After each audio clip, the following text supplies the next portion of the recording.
Printed rings fitted, now it's time to finish. Ball so hard, there's no limit, now it's time to finish. Baltimore hitting's a religion, now it's time to finish. On a mission, mind your damn I could break if I get lost on a golf course and have to survive like that Les Dickbag from Survivor Man.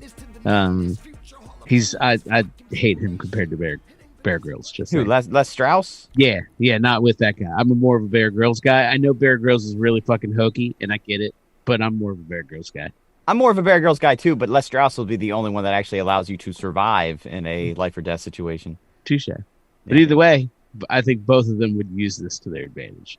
Like both of them would use this to snare a rabbit that would sustain them for a week. So on a golf course. Yeah, on a golf course. What? But it's not a location, clearly. What is that called? What is that strap that goes across where the bill meets the actual hat? 90s fashion. Oh, okay. So before that, because I was just because I think probably before that. In my little league days, it was almost like a rite of passage. You got hazed in t-ball, and then like your first year or two of minors before they like released that off your hat. They gave you the normal bill, the normal baseball cap. But before that, you had to rock that, and it's not even cool like yours. Yours is cool because one, it's color coordinated, and it's also kind of ironical, and you're doing it with style. You're doing it with a little pizzazz. You're doing a little Latino heat. See, it's a lot of who's wearing it too, right? You know, but it's the presentation. But when you're when you're wearing like a green synthetic nylon hat with a mesh back with one of those white right across the bill, and your sponsor, the sponsor is like the Golden Knights of Elkton or something, or the Lions Club or something of that nature. It's not doesn't bode too well. Doesn't chuck you into the cool department. Fucking Dewey Loman post fucking whatever. Yeah, we had a couple of those with the squishy foam front. Oh yeah, with the trucker cap back with the mesh back. Oh, terrible. And God knows how they package these things, because it looked like whoever was trying it on had devil horns, because they'd immediately have the two like poked out right at the top of the forehead. And you squeeze it on. Got that sharp crease. Yeah. I just don't think people, when they invented hats, like the baseball cap, I don't think fashion was the thing. Everything started out functional, and then twats like ourselves decided, like, nah, man, they need like Alan's got the flat brim. I don't do flat brim. I can only do a rounded bill hat. Right. I do both. It depends. So my flat bills tend to, over time, they will still like get a gentle crease, and that's kind of how I prefer them. But this is brand spanking new, so she's sharp as shit right now. When I was a kid, you could cut cheddar with that thing. My dad would basically bend the sides of his hat into almost 90-degree angles. Yeah. And I remember being like, "Why do you do that?" He's like, "To block the sun. That's what a bill's for. It's to block the sun." And he kind of like, "You kids with all this fashion stuff, like a hat's not fashion, a hat's function. Like, that's what you use it for. Why do you think baseball players wear them? So they don't get sun in their eyes, so they can block the sun." And just almost getting pissed off at me. And then now here we are talking about, like, what's that string on the top of a hat? Nothing. It's nothing. It's just an extra frill that we don't need. It's just, well, in case of emergency, so fuck you. But, yeah, absolutely. And, I mean, I wear sunglasses. So, honestly, I don't need to bend the motherfucker. I got these sunglasses. I got this hat. I'm out on the course shooting fucking 95. Super drippy, though. Just extra clean. Look the part. Showing us, like, look, glizzies at the turn. Yeah. Fucking, it's just, yeah, but looking sharp. If my golf style could speak, I'd be on tour. I'd be fucking lighting it up with the pros every Thursday through Sunday. Duffing approach shots. Fucking definitely not getting out of bunkers first time, but looking sharp. Look, that's the way to do it. Now, Murr, back to what your dad had said about functionality. Like, you know, the corners of the hats were bent. It's almost like 290-degree angles create the you know the functionality. I'm keeping the sun out of my eye. Now, were you savvy enough to say something like, "Hey, look at a picture from the 20s and 30s. Every dude's in a suit with a nice hat on. You think that was just functionality? Are those guys looking sharp? No, I wasn't that They're sharp. playing baseball in newsboy caps. Yeah. Fucking wool. No, I wasn't that sharp at the time to come up with that retort towards him. Right. But I would assume that, even back then, what the hat was probably just a frilly piece, like a frilly evolution of like an old helmet. Like you go back in time, like why did they even wear anything on their head? Well, 1, to block the sun, and 2, to block a sword from cutting the brow of their head fucking wide open and having their brains splash out onto the fucking ground. And then it's like, oh, we don't need these helmets anymore, but I really would like a head covering here. Rightio, let's make something out of felt. I think when hats really got lost is the age when they left a full brim. Like at some point, like, because if you really think back, all hats had full brims for the most part, or they were just fucking funky and like tri-cornered and shit. But either way, they still had a very 360 coverage to them. Whereas one day, man was just like, fuck it. This right here is the only part we need. Everything else is just fucking whatever.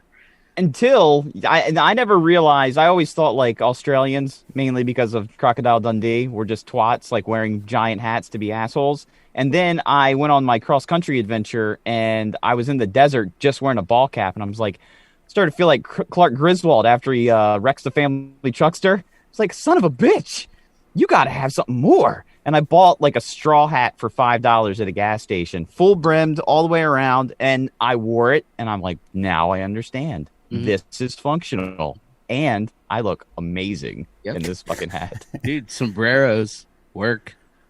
They totally work. Sombreros work. I felt bad, and then I gave a nod one day because I was driving through Lower Delaware, and I saw a Hispanic man wearing a full sombrero while mowing the grass, and I kind of chuckled because I was like, there's a walking stereotype. And then I realized he wasn't sweating. Nope. And he was still push mowing the yard, and I'm like, now I understand, good sir. And I gave him a tip of my baseball cap. It's just like the ponchos. They're just super breathable fucking sun blankets. That's all they are. You're good to go. The Arab guys that wear like the full like white dress thing around all the time. I was like, what are you doing? You're in the desert. Why are you wearing all these clothes? It's probably flowy. They don't wear shit underneath, man. Yeah, it's just fucking breeze, bro. All day. Yeah. All day. Arab balls just swanging. We are dumb because we think they're dumb. They're not dumb. Yeah, they've been doing this for centuries. Sweating their sacks off for centuries? No. That shit is thin linen, my friends. And they're fucking rocking around commando, just enjoying God's breeze. You know what was Allah's breeze, whoever you want to call it, man. Just lapping it up. I thought those were his sandals making that weird ploppy noise every time he walked. Now I get it. Mm-mm. I feel like we're starting. We could pitch a reality show. We could have Bear Grylls go all over the globe, and he could find the most comfortable clothing from each culture, and we could finally modify it to a fashionable American garb that is the greatest garb, the greatest clothing, functional, fashionable that's ever existed. And we'd all be walking around wearing fucking linen ponchos, just fucking nuts hanging. Yeah. You just gotta get rid of the stigma that your bottom covering needs to have leg holes. Like just open them bad boys up. Fucking dresses, man dresses. Do it. It's going to have to take a very, very serious. I think paradigm shift might be. Yep. You're gonna have to tip the fucking paradigm upside down. It's almost like standing a pyramid on its tip. Who could pull that off though? Because remember when Vin Diesel tried to wear that skirt on the red carpet that time? Like some company paid him a shit ton of money to wear like a leather skirt. No, they tried to position it like it was a kilt, like a leather kilt. And he got just raked over the coals. And if he wasn't in all those Fast and Furious movies, if he didn't like own part of those, his career would be done. Well, hey, man, you roll the dice. You wear a leather skirt on the red carpet as a man, and your name's Vin Diesel. Red carpet. The red carpet to what though? Like the MTV Movie Awards, or Fast and Furious 6.5. like that. I don't remember the exact circumstances, but I just remember them just fucking murdering him. And then, like, I was gonna say the Oscars, but he didn't even get invited to the Oscars for anything, right? no, The Emmys tops, right? maybe as Groot, but that's probably about it for him. Is he Groot? Yeah, I am Groot. Oh, I had no fucking idea. Well, good for you. I think he got invited to a card game at his buddy's Oscars place. That's kind of what was going on. It's like a very high, it's a low limit Texas Hold'em joint, 2040. Hello. Remember, you had brought up earlier, about 3 or 4 minutes ago, you had you said the word kilt, you said the word sword, and you said some things that made me think about the ass clown. What are they dubbing him? Super warrior, super Viking warrior. The Capitol Hill Viking. I've heard several different names attributed to this man. Right. Yeah. I believe he's a shaman. You guys were going to bring up that you guys. I have this YouTube video up. I don't know. I mean, I don't. I see him screaming, but I haven't paused. I was going to bring up that was his mom.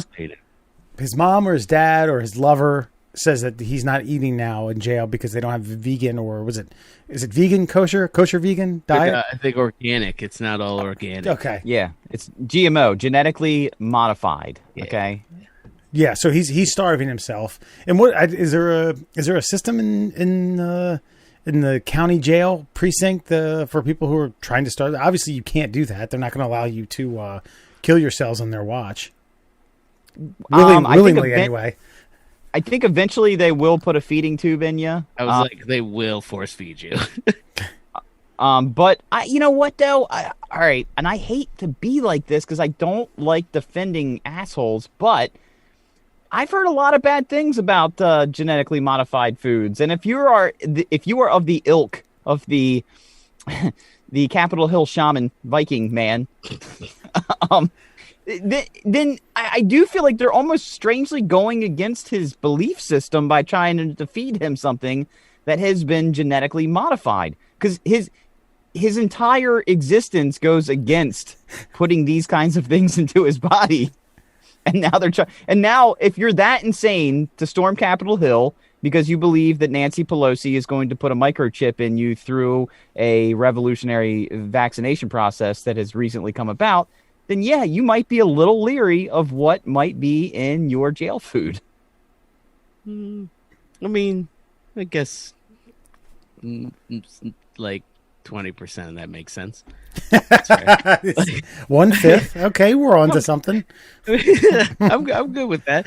No, I mean, so all food, pretty much every vegetable or fruit you eat currently in today's time and day In America is genetically modified. Like, just that's a fact. Okay, natural breeding. Like, man took 2 different kinds of plants and was like, those are better. That has bigger, sweeter fruit. So I'm gonna mate it with this one that also has gigantic fruit. That's fair. Those are the best. So that's how we got like today's corn and stuff like that. Now, yeah, we've gotten all scientific with some shit and probably made it more efficient, but quite literally, the way that we got food that we eat and enjoy today is literal genetic modification. That's true. I guess lab modification. The words just scare people. I get it. That's true.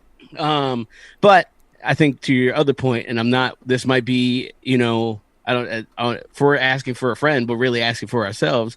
I'm pretty sure for him to claim that he's being discriminated against, he's got to be able to cite a belief system, like a recognized belief system that he would be like, all right, you are discriminating against me on this basis. Does that make sense?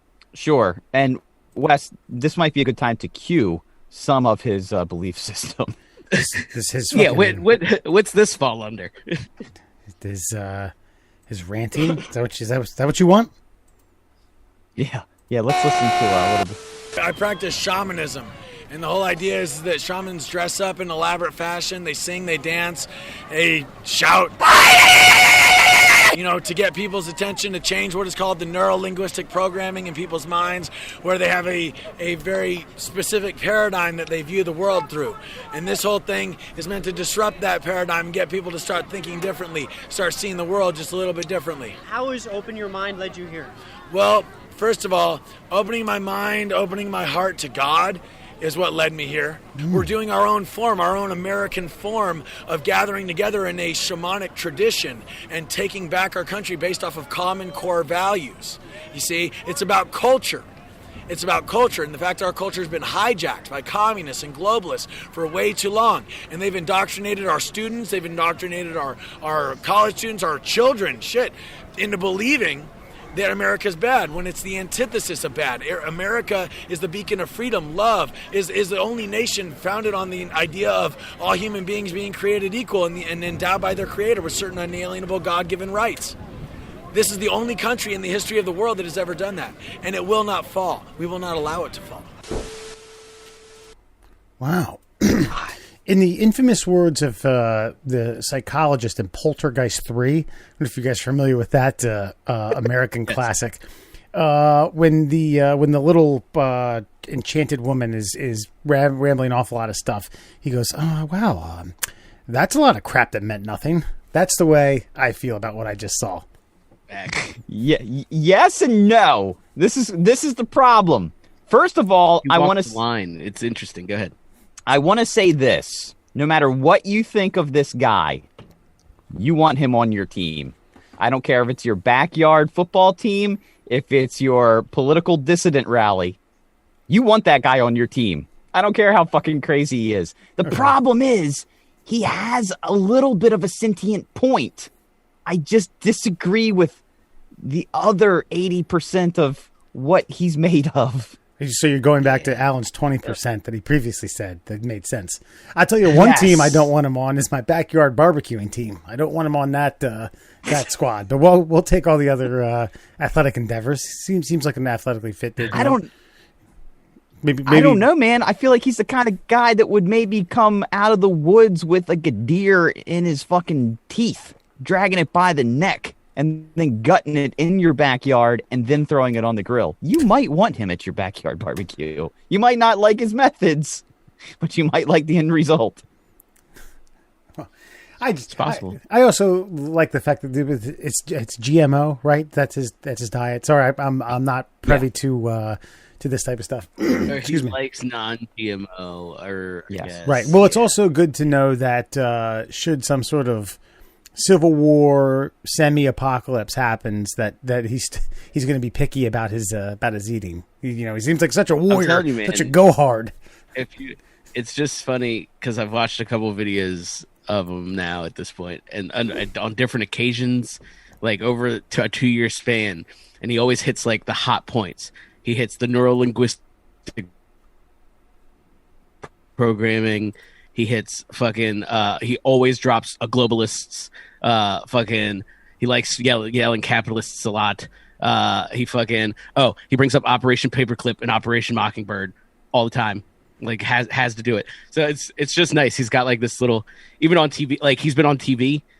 I mean, I guess if you call TV, he's been on those YouTube shits like Newsmax and OAN. Alex Jones fucking flipped out on him because he thinks he's a crazy. So if Alex Jones flips out on you because he thinks you're crazy, you're fucking crazy, right? Right. Wow. Just what I feel like. But he's he's a pretty amusing guy. And like I said, he walks this line of like reality that is like could pull you into a conspiracy, if that makes sense. So this guy, he's good at what he does. Hold on real quick. So this guy is a bit of a social media celebrity in small pockets prior to this whole charade that happened. So he's been at like different Trump events around the country. He was like down in, because I think he's from Arizona, so like I've seen videos like of him around election time, like talking about them stealing the election, blah blah blah. But he also he kind of always turned it back to, at least locally, some mall in Arizona called Arrowhead Mall, that uses, I guess, a like secret like pedophile symbol as their emblem.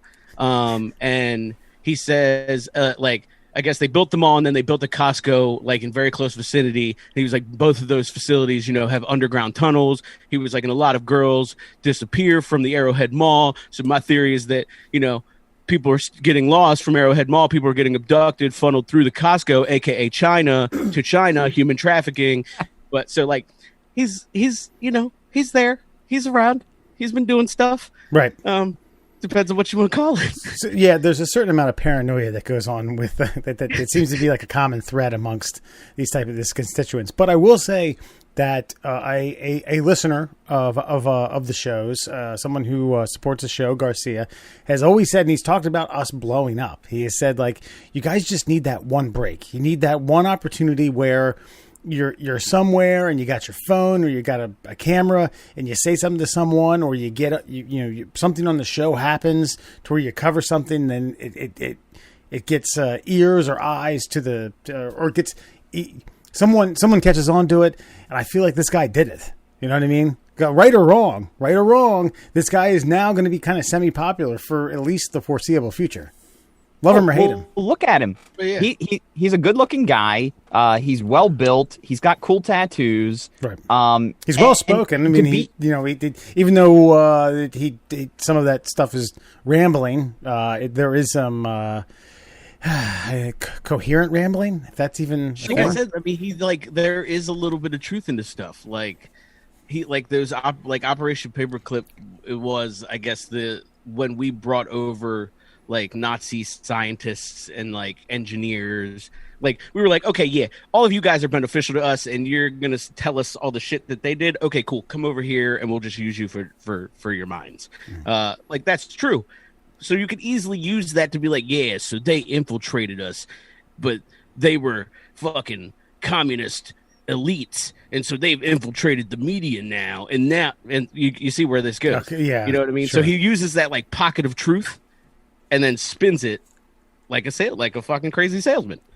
Yeah, and I appreciate kind of, but well, and that's why even the Captain America movies are so good, because they do that same thing. Like anybody, if you're not familiar, you've got Hydra, and you've got Alan, help me out here. What was the American version of not Hydra? I know what's this shit called? Shield. Shield, yeah. Shield. And Shield was over time infiltrated by Hydra, and so they were just like, we're going to help you guys out in a very Operation Paperclip kind of way. But over time, it's almost like you had 90% good guys, 10% bad guys, and over time, the 10% turned into 60%, and then boom, they got you. They infiltrated. And that's why those stories are so fascinating and compelling to us, is because we can believe that in the most extreme circumstances, this type of stuff can happen. And Viking Guy believes it's happening currently, that we're in the throes of it. And that's why you've got this QAnon movement. It freaked me out the other day when they marched on Capitol Hill, because after the news was breaking, I was making a turn onto Jackson Station Road, and some guy was pulling out. And as he's pulling away, I see this very fancy Q that was like cut out of an American flag, and it was a sticker on the back of a truck. And I'm like, holy shit, that's one of them. Yeah. That's like that guy and Viking Guy probably talk online on AOL Instant Messenger, because the government's not tracking it anymore. Yeah, man. That's the symbol. I've seen, like, I just went down a rabbit hole, shortly after the whole events at the Capitol, and I was just like, man, my man has been spouting some stuff for a while. So yeah, there are some even crazier videos than that. Believe it or not, which was only a little snippet. There's one that's like fucking 15 minutes long, and it is. And go ahead, Mur. Well, I was going to say, but see, here's the problem with our current era, is that the government's had all these secrets, and now we have the internet. And the internet allows you to sniff out bullshit at a much more rapid pace than it ever did. You don't have to be an investigative journalist and file all these Freedom of Information Acts just to get the details that you want. You can go online and find the real information, but the problem is now you can also go online and see information compiled by Viking shaman guy. And there's a lot of truth in it, and the government continues to cover things up and lie. And so people are like, as soon as they find the 10% truth, they're willing to believe the 90% lie. And that's where people like this come into play. And I almost feel bad for this guy because I don't think he doesn't seem like he's a bad guy. This is what I said about these guys before, is they actually seem really patriotic, but their missile is headed at the wrong target. Yeah, I mean, like, when you listen to him talk a little bit, like, he's not necessarily, like, he's not for Trump, like, rah-rah, like... Make America great again. Yeah, no, he's just more like, Trump's not one of the machine. You know what I mean? He's like one of those guys, is basically what it is. Like, he's not in the pocket of anybody. So he's just exposing all these truths. And it's like, well, no, but okay. You're a better, I guess, kind of crazy than the alternative. So, yeah, sure. Well, we'll take it, Shaman Guy. You've got a cool hat. You entertain us.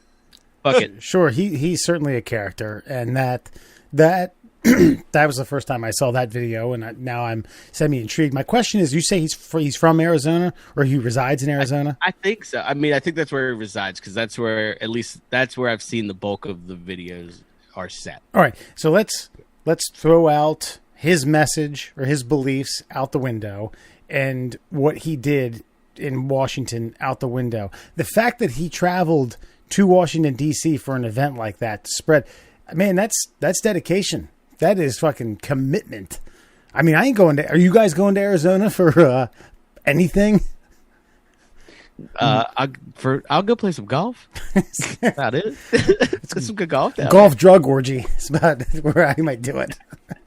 Well, I mean, I agree with you, but it's also kind of the perfect storm. Like, you know, we're in this pandemic. Shit's locked down. There's not a lot to do. People have gone crazy. This guy especially, think about his mental health. He's been online for a year. He's been told by the asshole in chief for the last 3 months that the election was stolen by, you know, the communist lizard people, and that it's up to them to solve it. It's up to them to save the country. Like, it's literally up to you, Viking shaman man. Make the trek, make the pilgrimage to Washington D.C. Save America. Yeah. And that's what he did. And so that's why I go back to, like, this guy's really patriotic. He's aimed in the wrong direction, unfortunately. You need to harness people like this. That's why I say if it was pickup game Civil War, he's the first guy you're pointing your finger to. I'll take Viking shaman guy. Pickup game Civil War. You gotta keep that drive. I get what Murr's saying, you know, like fucking shove him a Paxil and put a suit on him and be like, all right, fucking have at it. Just, you know, in a normal way, not this way. And you got yourself a fucking winner, I think.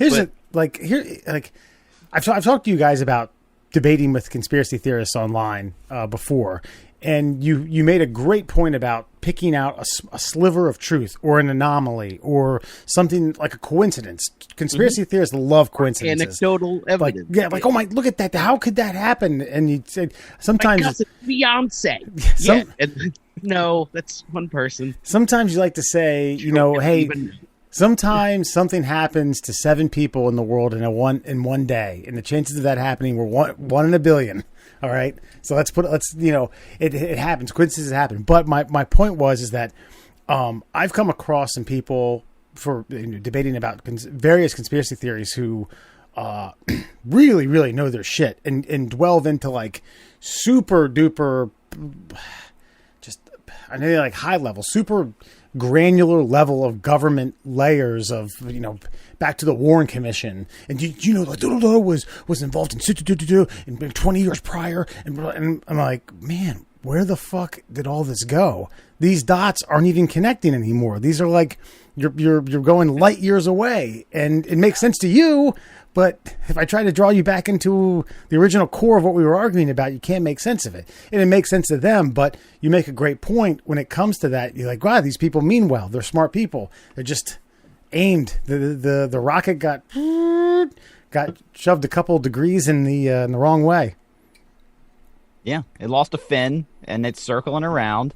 And I mean, even when the guy goes into just in that clip we played, when he starts talking about America and we're endowed with unalienable rights, and it's just like, wow, like I'm sitting there saying, homeboy's right, man. Yeah. And then I have to draw myself back in, like, but he's crazy. He's crazy, and he's on the wrong path. So I see how, and I hate to be like a complete cockwagon, but like I see how lesser-minded people can get drawn into this type of stuff. It's interesting. It's kind of fun, but then when it seems like it's life or death, well, you're going to pick life and you're going to fucking fight for it. And that's what these guys did. And so Wednesday coming up is going to be a very interesting day, to say the least. Wait, I thought it was Tuesday. One of these days on the way. One of these days. Sometime coming up. But no, it's fucking locked down there, my friends. It is. They're not letting that happen again. Hey, you guys, It is Wednesday. Wednesday, you guys want to take a day off and go down as media correspondents? Nope. And you can't even get close, my friend. Like, they got that shit. They did it quick, too. Fucking, because we do a lot of business down there. And my company was like, hey, gang, why don't you just not meet with customers in D.C. next week? And we were like, okay, that sounds like a good idea. That's probably smart. Shit. Yeah, but it is crazy down there. Something dawned on me. I wanted to get this up before our first break. I was riding my car back from work today, and I'm not going to tell you what formulated this question, but I figured since we talk once a week. But we get on the podcast once a week for about 2 hours at a time. So I figured I'd pose this question to you. You guys have heard the term hot minute, yeah? Mm-hmm. Okay. What constitutes as a hot minute? Where do you draw the line before labeling something a hot minute? Like, I mean, that's a very broad. I think it's a sliding scale. I don't think there is a finite answer to your question. Okay. So, like if I was into a style of music and I'd say like, yeah, I was into that for a hot minute. That could be 5 years. Into that. But okay. I was thinking maybe if it's music you say you haven't heard something. Haven't heard that in a hot minute. Yes, but that could be 15, 20 years. I haven't heard that in a hot minute. So a hot minute is a very relative term. Like ska music was huge for a hot minute, but that was like 2 or 3 years. Okay. See, slide and scale. Gotcha. It does. It totally depends. Like how. So like you said, we talk once a week. So if I went like a month without talking to you guys, I'd be like, damn, I ain't talked to you guys in a hot minute.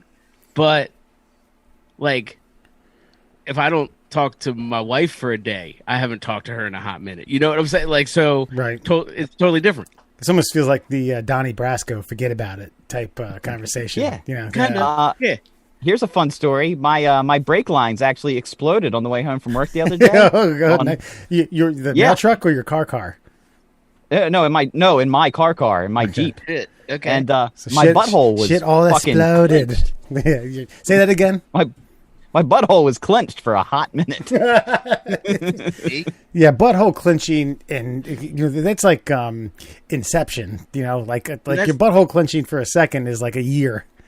Yeah, and see that's the thing. It's both it can be both a short amount of time and a long amount of time. It means nothing. Okay, quite frankly, it's just 2 words. It is strange though that it means nothing, but everyone knows what it means. Oh yeah. It's like word. The Word. I say it all fucking like religiously. Yeah. And I can have whole conversations with like my close buddies. Like word. Yep. Okay, I got you. I know exactly. All of that made sense. All 3 of those words were 3 different things. Well, it comes back to Vin Diesel wearing a skirt on the red carpet saying, I am Groot. It means everything and nothing at all. I think Viking Man's listening. Probably. It's all about the neuro-linguistic programming, man. we gotta shake it off. It's all what you're programmed to hear. Yeah. Minutes should be cold anyway. It should be cold minutes. Should be room temp minutes. Lukewarm minutes. It's the only thing we fuck around with.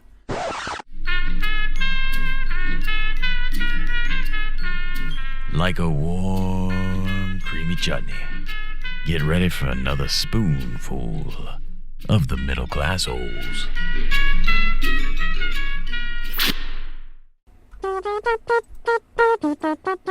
Yeah. Feels like I'm coming out the tunnel for halftime to do a layup drill. Conspiracy theories abound. We talked about them ad nauseum in the first bit there. But I know this makes your guys' loins just light up like a pinball machine that just hit the goddamn jackpot. And I know you guys are anxiously awaiting Bobcat Goldthwait to come stampeding off the mothership as it lands somewhere in or outside of D.C. This is a follow-up because we were actually going to talk about one a post that we made earlier on the week about the Pentagon having to release all the files, everything they know about UAPs, unidentified aerial phenomenon, but UFOs, in 180 days. Well, apparently the CIA declassified a massive trove of UFO documents, and now you can access everything at the CIA that the CIA has made available publicly. A gigantic release of approximately, get this, 2.2 million pages of previously state-owned secrets about unidentified aerial phenomenon were released months before the Pentagon was due to brief Congress on all they know about UFOs. Included, I don't know, somehow this ties into the $2.3 trillion coronavirus relief bill that President Trump signed in December. It was a stipulation, a part of that bill. How the hell he, that seems like super fine print to me. But okay, so here we are, 2.2 million pages of documentation about what, decades, maybe centuries of UFOs sitting here, anal probing hillbillies in Ohio and Mississippi in the middle of the night. I mean, what's going to happen? Well, this is where Viking Shaman has some legs to stand on. Okay. It's interesting to me. Here, I'm going to put my tinfoil hat on now. It's interesting to me that this was due to come out in June. And then there's an insurrection on the American government, and the same type of people that would be interested in overthrowing the government and the Democrats' power, due to come up. They're the same type of people that would be interested in 2.2 million pages of documentation on UFOs. Okay. So it makes me wonder if maybe they can distract, let's just say 30% of that crowd from rioting on Capitol Hill by letting them try to funnel through millions of pages of UFO documents. So the release starts to lend credence to what someone like Shaman Cowboy there would have us try to believe. Okay, but Alan, before you die, because I know you're probably like gonna just smash through your microphone, Hawaiian punch your way through the screen onto me. I do want to point out that, okay, it was the Pentagon that was set to speak before Congress about what they know, and the CIA released it. Now, I know that people say the government's the government. It doesn't matter who it is. It's all tied the same. These entities work separately. So why the CIA jumped the gun before the Pentagon, I don't know. What they know that the Pentagon doesn't know, I have no idea. But this can all be found on what is known as the Black Vault, which has filed over 10,000 Freedom of Information Acts over the last handful of years. Jesus Christ, since 1996. Yeah, 10 G's. Imagine being an intern for that fucking joint. Just tons of paperwork. That would suck. But no, I mean, yeah, like you said, they do work independently. I think people forget about that. The CIA don't work with the Pentagon. Well, they work in conjunction, but they're different entities. You know, what really drove it home was a episode of Law and Order SVU where Olivia Benson was working with a woman from the FBI, I believe.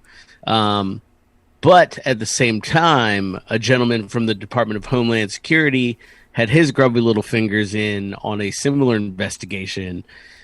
And SVU Olivia Benson was like, so you two motherfuckers don't talk to each other, and they just kind of looked at each other and fucking kept on carrying on with the other part of the conversation. So it was very clear to me from popular television that federal agencies do not coordinate with one another unless it is to, you know, burn religious fanatics out of, you know, places in Texas.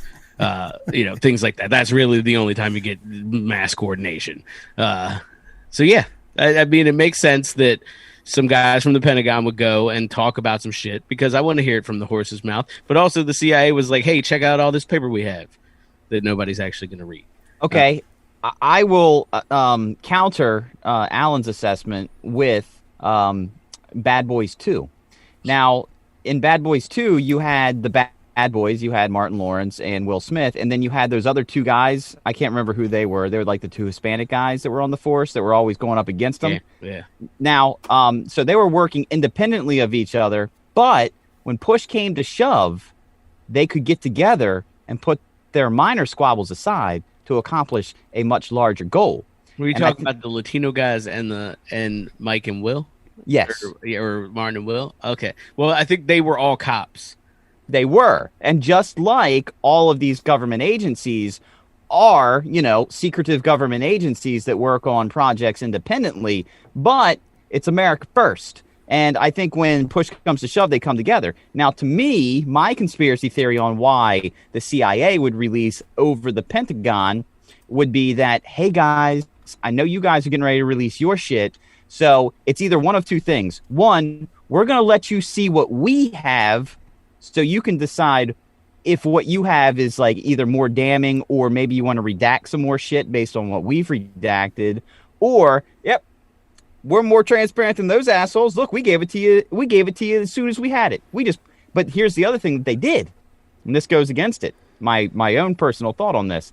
They released it on an unsearchable CD-ROM, an old ass format where you can't hit Control F and search for anything. So these 2.2 million documents that these these nutbags in their mom's basement have to search through, they're going to have to read all of them.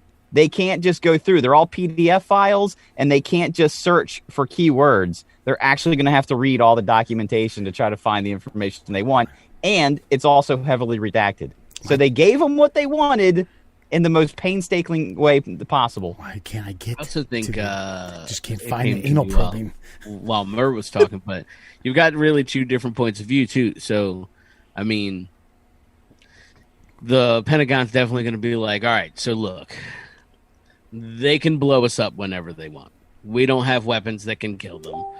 It's going to be very militaristic. You know what I mean? It's going to be like, all right, so this is how we kill them, and or they kill us. Whereas the CIA is like, hey, check out this fucking energy source that's clean and green and will fucking make the planet live forever. And that's where Q Shaman comes in, and he's like, the globalist elites are like, fuck that energy source, burn oil, we need money. You get what I'm saying? So it all kind of ties back. It is what it is. Do you guys mind if I make a prediction? Absolutely. Maybe a hot take. Okay. Much like a lot of these... I can dial it back to two things, like the Warren Commission and the 9/11 Commission. Are you guys familiar with these documents? Yes. Okay. So there were both of these had not to be released files or portions of it for a certain period of time for national security reasons. They deemed it like, we can't put this shit out here because there could be lives at risk. There could be, things at stake. War might be imminent, et cetera, et cetera, et cetera. It's just for the greater good of the nation. Well, to a conspiracy theorist, that means, oh my God, they're hiding stuff from us. It was an inside job. Aliens are real. Men's buttholes have been fucking taken over in their sleep. All right. And they released both. They've released both of these. Okay, there was a mandate by the government after a certain amount of time these had to be released, and neither one of them concluded that, and it just drove conspiracy theorists more wild. Just made them be like, "This doesn't have anything. This isn't point to inside job at all. They're lying. They're lying more. They're lying more to us." I have a hunch that's what this is going to be. This isn't going What? to release shit. That they're going to go through the files, they're going to read them, and there's still going to be nothing illuminated. Just nothing in that their says, favor. fucking E.T. came trunching down on something and handshook fucking Richard Nixon and, some sort of 9-foot tall dude with a cone head, Baldar, came walking down and said, "Do you have sandwiches? I'm from France." And nothing like that. Jesus Christ.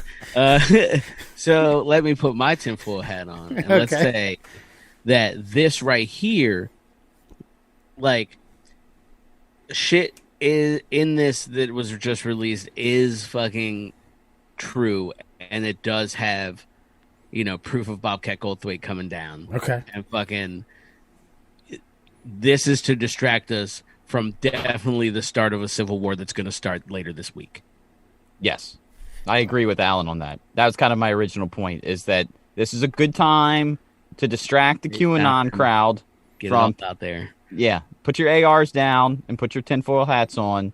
Put You're your butt reading plugs minds. in. Yeah. Plug those rear ends. Yep. Yes. And I also have a sneaking suspicion. Let's say they figured, okay, let's just pretend for a minute. Let's pretend that everything that the Q crowd wants to be true comes true. Maybe they finally cracked the propulsion system on one of these crafts they have, or the energy system that one of these crafts have. Yeah. Maybe this is like the way of saying, like, we're about 10 years out from the electric companies being obsolete. And this is like their way of like being like, all right, guys, here's the thing. We can give you free energy, but there is an extraterrestrial galactic force out there that could come down at any minute and wipe us out of existence. So, no electric bills, right? And that could be, part of the reasoning behind, like, saying, like, hey, yeah, this shit's out there, guys. And I think we're also at a point in humanity that we're willing to accept these facts without tearing. Like, we're more willing to burn down the United States based on Trump Biden than, the unraveling of all religions as we've ever known them. I think we're willing to accept it. I'm willing to not pay another energy bill for that. That's fine with me. I could. That's a hell of a compromise. Shit, Christ, I'll even anal probe myself once a month if the aliens want it. I'll send the specimen myself. Silly. Speaking of which, It's just silly. not to completely derail this entire conversation, there's a company out there, because I'm getting older and I'm worried about health, and they will go through your entire like genome to figure out what foods you should eat, but you have to poop in a bag and send it to them. Would you be willing to do that? So, okay, hold on. You poop in a bag, you send it to them. They do an analysis of the fecal matter and then they basically say, hey, this is what you need to eat in order to have a more to be healthy and live longer. Yes. Yeah, sure. Yeah, why not? What's the could I go? Why can't I just go to the lab and do it? It's a good question. It makes me wonder what this business is really up to. Do they send it to aliens? Are the aliens the scientist? You found me out because I was getting ready to come back on anal probing and why it might be an efficient way of figuring out what these fucking flesh buckets are that are roaming around on this fucking third rock from the fucking sun. You see what I'm saying here? You can find out a lot about a man through his ass. You know what I mean?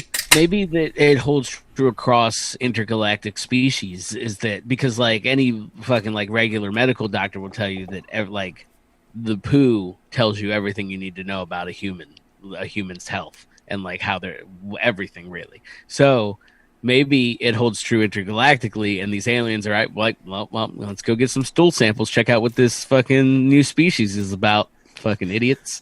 Look at him. Fucking look at that guy wearing a bull's head. He's still eating corn. but he only eats fucking fresh vegetables. Oxygen's not the answer. Assholes are the answer. That's right. So how much does this cost? There's a sale right now. It's called Biome. Of course it is. And it's right now. You get to pay them $250 to shit in a bag to mail to them. God, and I Man. mean, who's the? Do they provide their own courier? Or do you have to just shove this in a? I mean, Mur, could you conceivably be handling poo without knowing it? No, I know it because I know what the packages look like. Fits chips. Because and I know what they look like because I've had one leak. Ew. Wow, that's a faulty sample. They had to send another one. You just throw it away. What do you have to do with that procedurally? Procedurally, Throw it in the trash. No, you scan and deliver, baby. You scan and deliver. Scan and deliver. That sounds. It's nothing at all like that. Tastes like lime. To me, touching it wasn't the problem. It was smelling it for the entirety. Because generally speaking, and I don't think this particular package was going to Viome. I'm pretty sure that this particular package was going to a place to find out what the fuck's wrong with me. So imagine what the fuck's wrong with me shit smells like. Not normal healthy person that wants to get healthier shit. The person who is like rotting from the inside out. Well, yeah. I mean, I think the first hint was you said it was leaking. So, I mean, that implies some sort of liquidity, runniness to it. And that's usually a bad sign. Liquidity. Yeah, that's a good telltale sign of sickness. It was a liquid ass set, if you will. No good. God, so $50? Is that what you said? No, $250, and that's on sale. They're 50% off right now. It's $500 normally. Isn't it amazing how I like balk at $250 and it's the shit I spend money on? Like I could poop in a bag, pay $250, and someone some of these diets and things like that you had to do. Dietitians and the physical therapy and all that stuff, how much that costs. You're literally pooping in a bag and someone is writing you the perfect diet plan for $250. And I'm like, I ain't spending that kind of money. I ain't doing that. I might do it because, I've talked about in the past how we have a very limited menu here in the Murr household. Mm-hmm. And so I'm just thinking okay, if we're making the same meals all the time, why don't we make meals that make us healthy? And then I'll just know what to buy. It would limit down the kind of shit. If let's just say I'm unknowingly internally allergic to potatoes. Guess what? Never buying potatoes ever again. I feel like it might be. It's basically like an elimination diet, but from a laboratory perspective, they eliminate for you without you having to figure out what makes your eyes bleed. Wow. This brings up a fascinating question, and I wonder.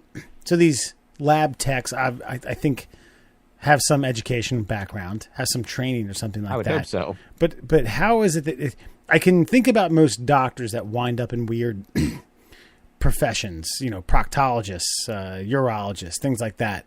I get it. It's just the way things go. But what ended up you dissecting poop and trying to figure out someone's ideal consumption diet? How did that happen?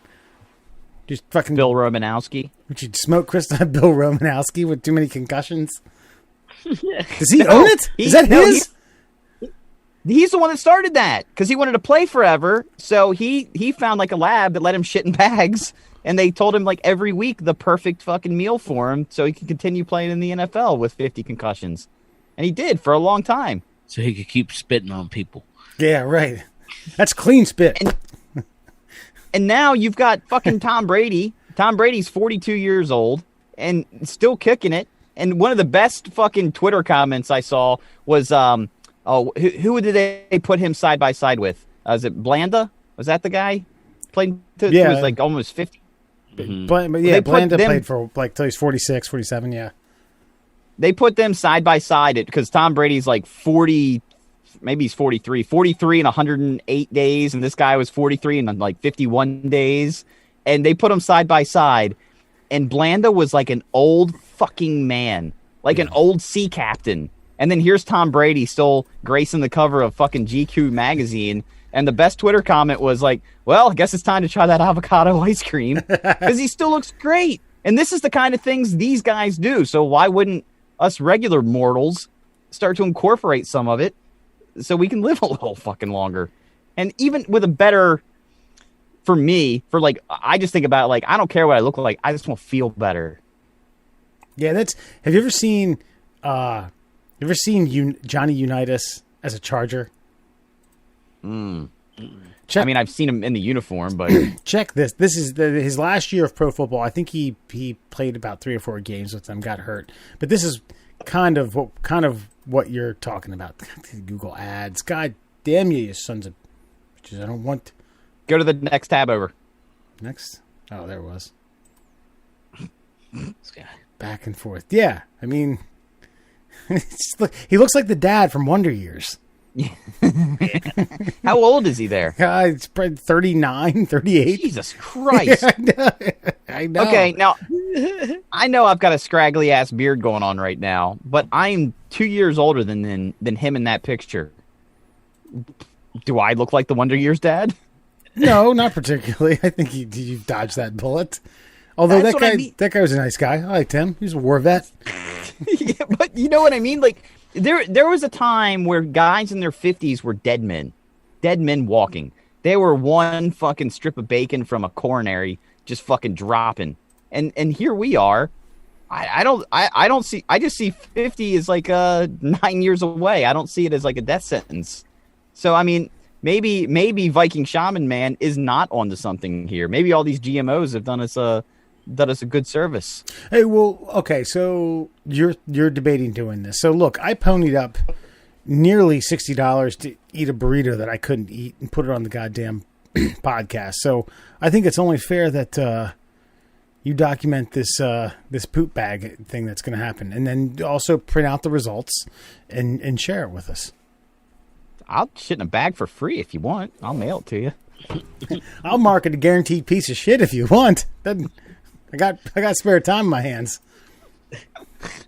I'm definitely thinking about doing it. The only thing that I would feel guilty about is then my wife's going to be eating all the stuff that's healthy for me, which might consequentially be poison for her. It's part of your master plan. I want to move on to this. This is good stuff here.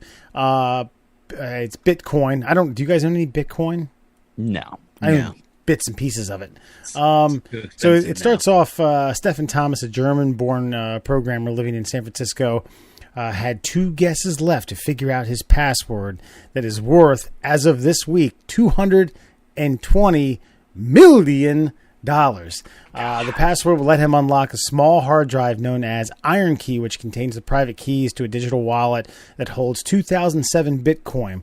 While the prices of Bitcoin dropped sharply on Monday, it is still up more than 50% from just a month ago when it passed its previous all-time high of around $20,000.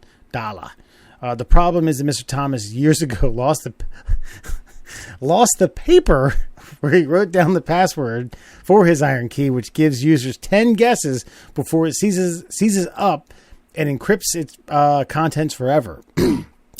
He's tried 8 times, and all the most commonly passwords that he's used to no avail. And this is great here. And quote, I would just lay in bed and think about it. Then I would go to the computer with a new strategy, and it wouldn't work. And then I would get desperate again. That's where I stopped reading because that's hilarious. Not hilarious all that much because I know that for a fact that I've gone bonkers over certain things that just aren't working in the digital world or the internet world or the computer world. But when $220 million is on the line, and I'm assuming that this guy probably has more money than that stashed around. He's got some bank accounts and things like that. But there's no like reset your password thing, or there's no. So this guy's got 2 more cracks at figuring out $220 million, and then what? Who gets that money? It goes back into the ether. Yeah, it just stays there. It just never. Oh, he lost a piece of paper. It was in his wallet. God knows. Well, I did read further as I wept as I read further for these guys. I read the whole thing and I was like, oh man. Yeah, this guy got in early, like when they weren't sure what Bitcoin was. And so that's how he amassed so much Bitcoin, because it was worth nothing, back in the late 90s. It was just a thought, an idea. Right. And then he I guess he mined some of it and then just kind of forgot about it. And then all of a sudden, once it started taking off, it was like, oh shit, what's that password? And then it's like he tried and it's like, and he went away. And then he tried again, it's like, fuck. And then he went away. And now it's so high that it's worth $220 million. But I don't understand the technical aspect of it. Did you get the technical aspect of it, Alan? You're a little more computer savvy than I. I mean, what do you mean? Which part? Like why you can't do like a password recovery on this thing? Yeah. So it's just like, it's not the whole purpose of, I guess, cryptocurrencies is to not to have to deal with regulations of like banks and shit like that, which is why like criminals love it and things like that. But the safety nets that we're all used to, like, password protected, encrypted things for our bank accounts, come from the fact that we allow large institutions to manage our money. When you decide to be your own fucking bank, well, then there's no fail-safe.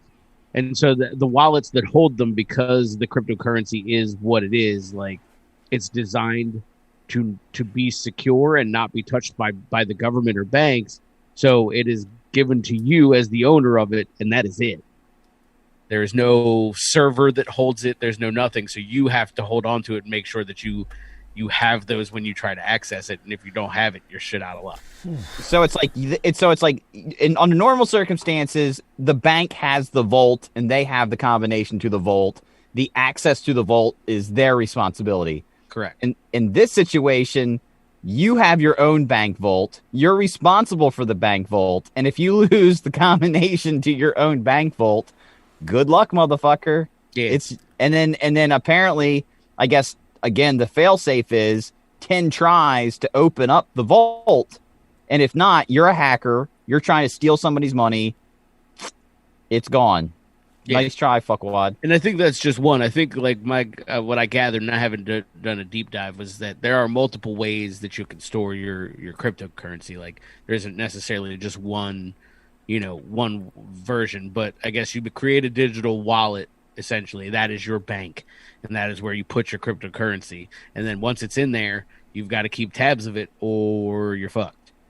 And so these guys have just lost these passwords. Like, I saw one where like a roommate reformatted a laptop and lost, 800 shares of it. But like, even following up, like, that guy was like, 800 was only like a part of what I got. But that still sucks. I think 800 was like 25 million or something like that. It's bonkers, because I will tell you right now, that's why I was looking at my phone to see how much Bitcoin actually is. So right now, 20,000 or something like that. No, right now, a single share of Bitcoin is a tick under $39,000. It's $38,009, and it just keeps flipping up and down right now. Jesus, when this it's gone up $1,500 today. This whole losing passwords makes me feel a little bit better about myself, especially when Stefan lost the piece of paper that was probably jammed in his fucking wallet somewhere. He was probably trying to give his business card to someone, and that got caught because of some sort of moisture buildup or some sort of friction that like flipped it out and. I think these are all digital keys for the most part too. I guess you could in theory write it down, but. It said he lost the piece of paper that he wrote it down on. Oh, okay. Yeah, like if you see the other ones just had, I guess, them stored, somewhere on laptops or hard drives, and they just can't get back into them, and so now they're fucked. Can you back that up? Can you back it up in the cloud or something? These wallets, like, I'm assuming that these wallets don't let you, like, you know what I mean? They're not letting you be like, Bob and Janice won. Like, that's not anyone's password. I'm sure it's an elaborate combination of numbers and letters 64 that no one will remember. 64 characters. Yeah, exactly. Right, it's not. It's one of those things where you need to write a paragraph. Does it for you, yeah. And you that's what you get. But just back to your point about, I'm sure this guy still has some money. Yeah, he probably has some money, but he still has to work. He's got retirement money just waiting Like the beat boot bop of the fingertips. Oh no, like I got to the one point. Hold on, let me see. There's the one where the guy was like, so like this guy lost the 800 Bitcoin in 2011, and he said that was just a small fraction. Like he has since, like the amount that he has bought and sold, he just recently bought a 100-acre plot of oceanfront land in Barbados for 25 million. Like that's how much he still had and still left, and still lost 800. Like the 800 that he lost could have just paid for the plot of land that he bought. Oh my god. So he had so many more. You know what I mean? Like think about that. 800 at 38,000 a piece. I mean, I really don't understand what Bitcoin is or how it works or how it's valuable or how it's mined, if it's digital. I just don't understand. I don't understand it. I know nothing's really worth anything. The only reason gold's worth anything is because we say it's worth something. Yeah, and that's basically what happened here. I like to think of them as sonic rings, personally. Like if I were to like if somebody was like, here's the first physical fucking Bitcoin, I would hope somebody just handed me sonic rings. I'd be like, all right, I'm into this. These are worth $38,000. I fucking like it. Let's do it. Every time do I grab them, does it go bling? Yeah, I would think so. Or at least like when you turn them in to in exchange for goods. When you make a transaction with them, it makes that sound. Right. But yeah, no, I mean they're just nothing. They are, I think, like you said, like I don't know the mining thing because I'm not that big of a nerd, but I think it's just like packets of information that became fake money. That somebody was like, "This is money now," and people were like, "Yeah, fucking money that's not in banks." And then fucking nerds kept making more of it. And then eventually real world money was like, hold on, those things there's a lot, people put a lot of real world money into these fake things. So now we got to kind of pay attention because they're worth real world money. You know what I mean? I think the reason I feel as bad as I do for this guy is because I know that I have accidentally thrown away like a pack of Jewel pods before. And I have sat in my driveway and emptied out all the trash bags in my like 30-gallon trash can to find a single pack worth roughly $19.75. And I could either find it or I didn't, but I went to that effort. And this guy can't even just infinitely look for his password. He can't infinitely type in random digits and codes and different variations. He's limited to 10 tries. And I just think about the guy, you get 10 tries with a half-court shot, let's just say, for example, at like an NBA game. you still... just limiting the amount of options that you have. And he's at 8. How do you sleep when you're on 9? I don't know. You just give it up. You go to the depot, buy a couple grab bag DVDs. I wonder if you could sell off like the rights to the last 2 guesses. You know what I mean? For like significantly less money, obviously. Yeah, but we're like, tell you what, give me 25% of what it's worth, and you can have both guesses. So just hand over the hard drive and just say this.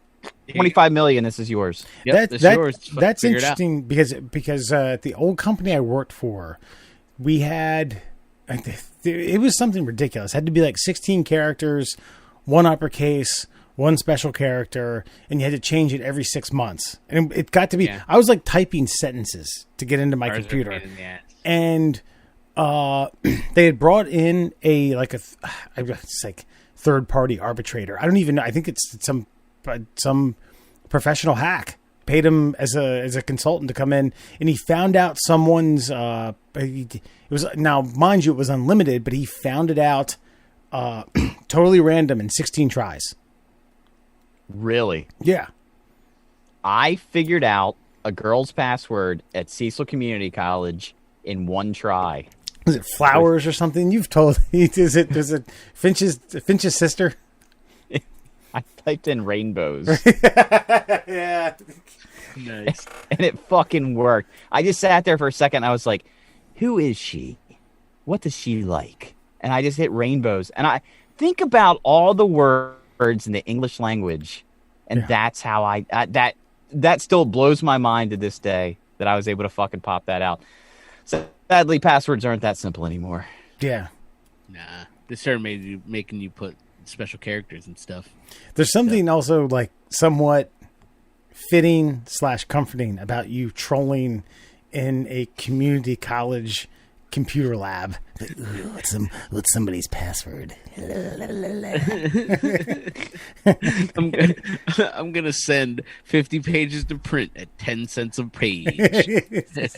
And it was all to plant an email for an elaborate fucking practical joke.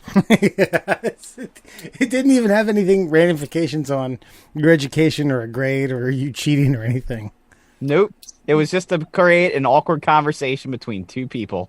I feel like that might have been an asking for a friend bit. Oh, Reality behind that. I think we might have to pull that one out. Good thing it wasn't me who guessed the password. Clearly, someone else did for a practical joke that you have the specifics of.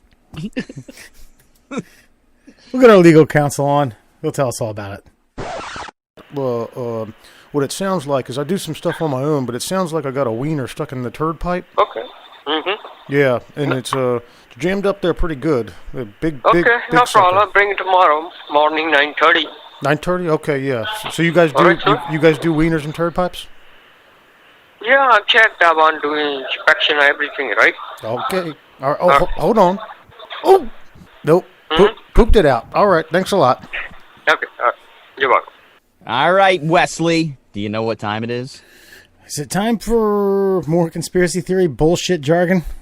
If you'd like, No.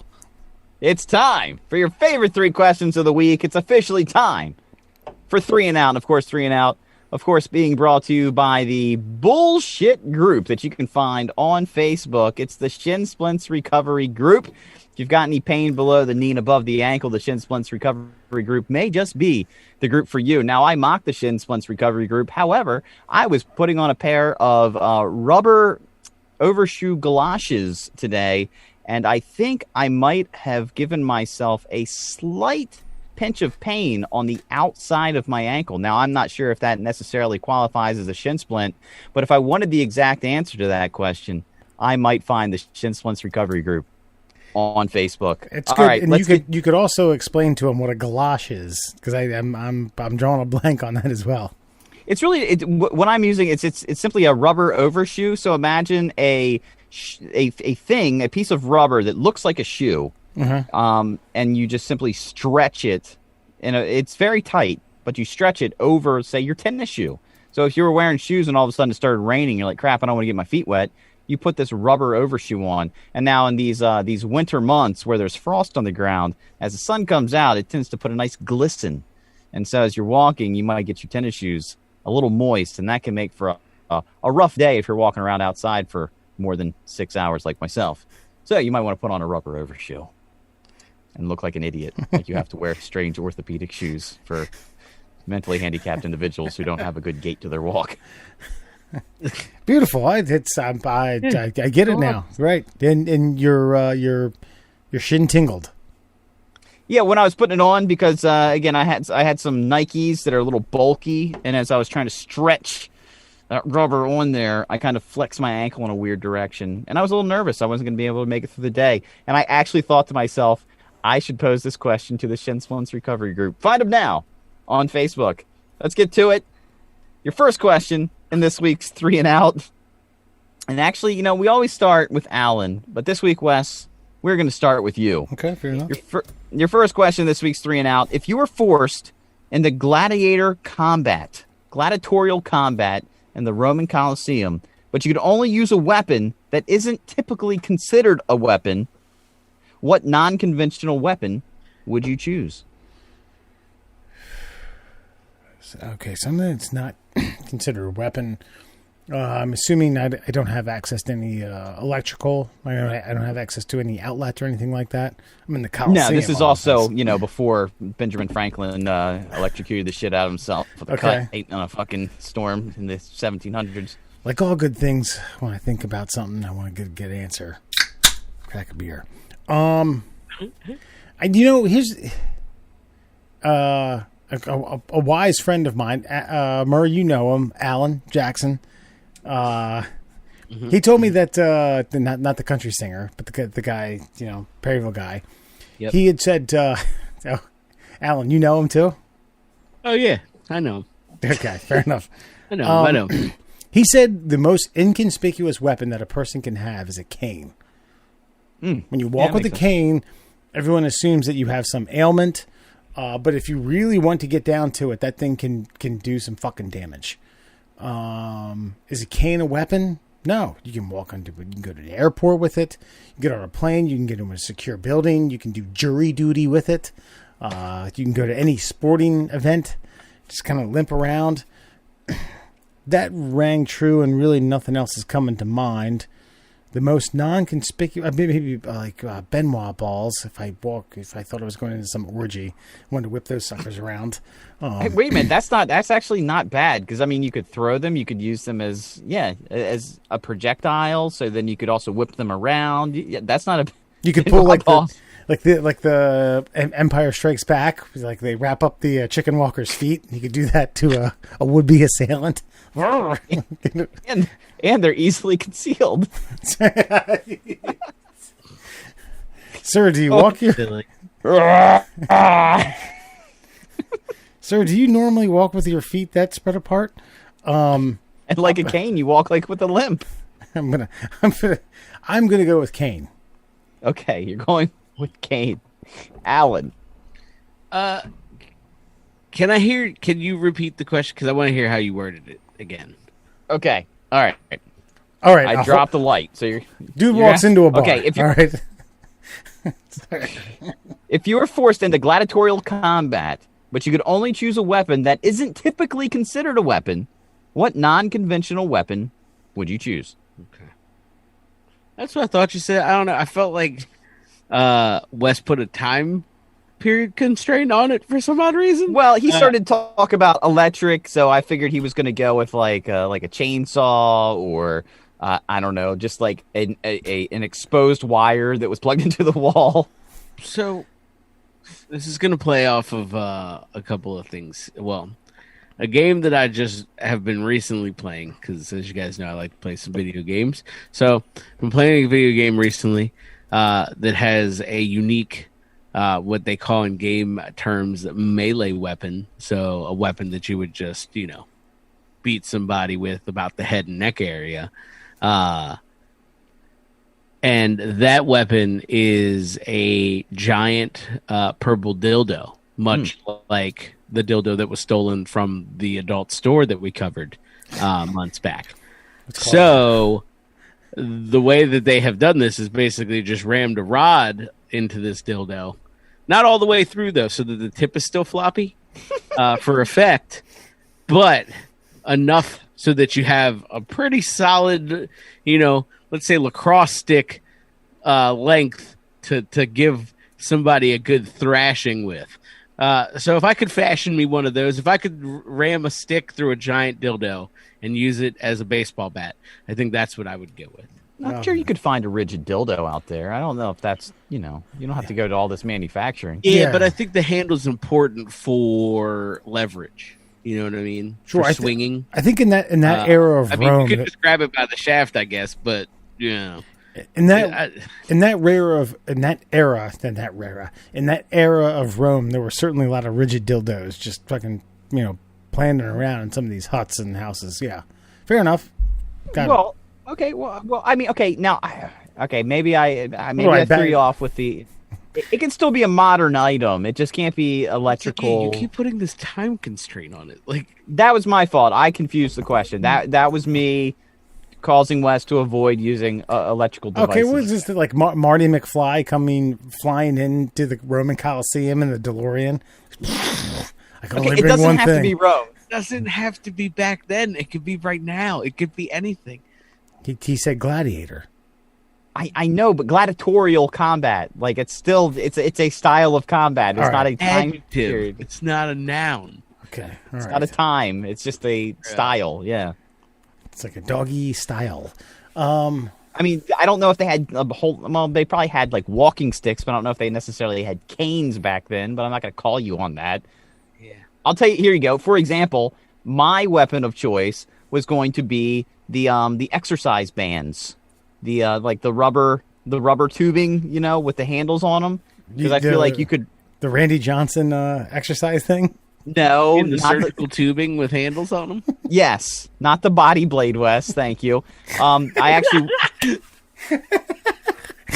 The body blade.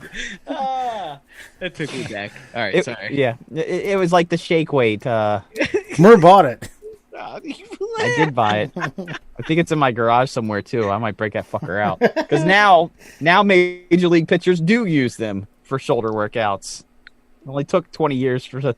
I was ahead of the times there, champ.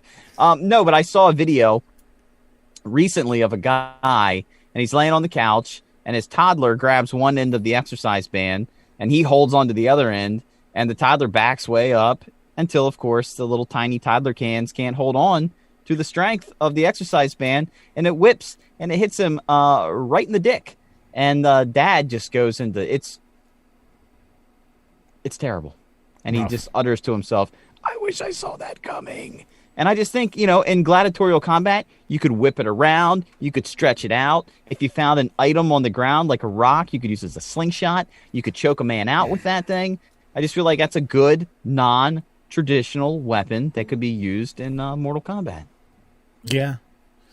That's fair. I think I'm still going to stick with Kane. I'm cool with that. I'm good with that. I feel good about that one. All right, pause. Can we just go back to this body blade thing for a second? He's told this on the podcast before. You have? I don't remember that. I think early on. Oh man, Randy Johnson's body blade.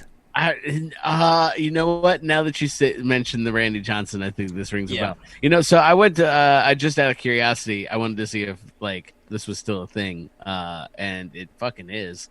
They have a website, and let me tell you, man. Do I have the share? Can I share real quick, and then we'll get back on track? We can get all off track. Doesn't matter. Shit, it's our show. I don't want to. I don't want to go crazy here, but man, Body Blade, you guys are fucking inclusive. You know what I mean? You got the kid, you got the amputee there, that guy, you got the old white lady, and then the regular white lady. Right, and then I like to point out that the young man on the knee has a knee brace because all 11-year-olds suffer some sort of chronic knee ailment, some inflammation, tendonitis, bursitis, what have you, and the Body Blade is going to cure said ailment. I was gonna say maybe it's just from really intense body blade workouts, and he's gotten himself to a point where he needs to brace that knee, for stability. Well, listen. Here's the thing: the Body Blade uses the body's own natural ability to float against inertia, which is very low impact but very high resistance. and so what you guys are not realizing is you're getting a full muscle workout without any damage to your joints or tendons. It's a superior workout for a superior athlete, much like that ancient Karen. I feel standing before. As soon as he said the words, "It uses your body's own," I knew the word inertia was going to come out at some point in time. Like I just knew it. I also feel like he memorized the sales pitch in order to justify him spending $90 way back. Three payments. Three payments of 33. A hot minute ago. You got the carrying case for ordering within 5 minutes. At least when I was drunk at 3 a.m. in 1998, I was looking to better myself. Hey, and now you're gonna fucking take a dump in a bag and send it off to a lab of aliens. And for some reason, that's more acceptable. $250? Hell yeah! Take my poop. That's the same thing I paid for the Body Blade. Hey, at least you didn't buy yourself a gazelle. At least you didn't get into Tony Little territory. So you're good. Tony Little's jacked too, and still making cameos in commercials even 30 years later. Yeah, but he's got that pose. That's true. All right. Well, at least he's not scrambling for his Bitcoin password. Your next question in tonight's 3 and Out, question number 2, we will take to you, Alan. You can transport one furious elephant into any point in history. Where do you put it? January 6th, 2021. I was thinking January 20th, 2021. Well, we don't know what's going to happen. And I think, like I said, I think they've got it pretty locked down there. They would, if we pop the elephant down there, the elephant would be slaughtered by automatic rifle fire very quickly. So yeah, last Wednesday or whatever it was, I just feel like that would have been a sight to behold. In the Capitol or outside? On the steps, I think. So it could have kind of made like it could have just kind of turned, caused destruction, ran through a tight hallway through into the Capitol, caused some more destruction, stomped some people, come back out into a massive courtyard full of people just kind of stumbling around, figuring things out. Mass destruction is really all I'm saying. Straight up Robin Williams Jumanji style. It's kind of what you're. Yes, literal bull elephant in a china shop, or in a gun shop, I guess in this scenario. Yeah, that's not a bad. Gosh, it kind of stole my thunder there. Now I got to think about something from years ago. Okay, I think you said any time in history. Yeah, anytime. Okay, anytime of your choice. When Lincoln was doing the 7 years ago thing, I just think it's like a very good moment in history to have an elephant just kind of not trample on anyone and not bulldoze anyone. Just but he's furious. He's furious. Oh, it's a furious elephant? Yeah. I just thought maybe it would be funny to have like a brief interlude, like. And it was mostly like weary Union soldiers. They're like, thank you, sir. Yeah, I don't know that would work, but hey, if you want to do all right, spice up history a little. Give me let the U.S. Armor that puppy up and storm the beach in Normandy. You know, armor the front, have him come up and like. Fucking German like soldiers war go from the Civil War. Yeah, Is that what we talked about? War elephants? T-Rex. Come on, Dick.